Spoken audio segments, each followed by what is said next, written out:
ఏదైతే కేంద్ర మంత్రి కుమారుడు బండి భగీరథ్ను ఈ రేవంత్ రెడ్డి జైలుకి పంపకుండా కాపాడుతుందో ఈ రాష్ట్ర ప్రజలందరికీ తెలుసు.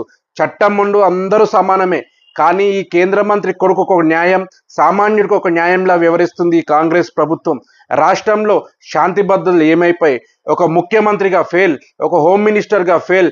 ఈరోజు ఈ తెలంగాణ రాష్ట్రంలో ఈ కాంగ్రెస్ ప్రభుత్వమే ఫెయిల్. కానీ ఈరోజు ఒక సామాన్యుడి పైన చిన్న కేసు నమోదైతే కూడా గంటలో అరెస్ట్ చేసే పోలీసులు ఈ కేంద్ర మంత్రి బండి సంజయ్ కుమార్ భగీరథ్ విషయంలో ఎందుకు ఆలస్యం చేస్తున్నారని నేను అడుగుతున్నా. మరి కేంద్ర మంత్రి కొడుకు పరారీలో ఉన్నాడని మరి పోలీసులు కంటి చూపు కనబడట్లేదా? ఫోక్సో కేసు అంటే తమాషా అనుకుంటున్నారా?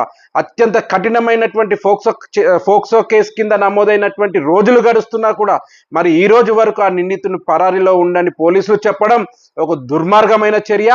కేంద్ర మంత్రి ఇంట్లో ఉండే ఒక వ్యక్తి ఈరోజు మరి పోలీసులకు కనబడట్లేదంటే మరి వారి వైఫల్యమా, లేకపోతే పై స్థాయి ఒత్తిడికి లొంగిపోతున్నారా? తక్షణమే ఆ బాధితురాలకు న్యాయం జరగాలి.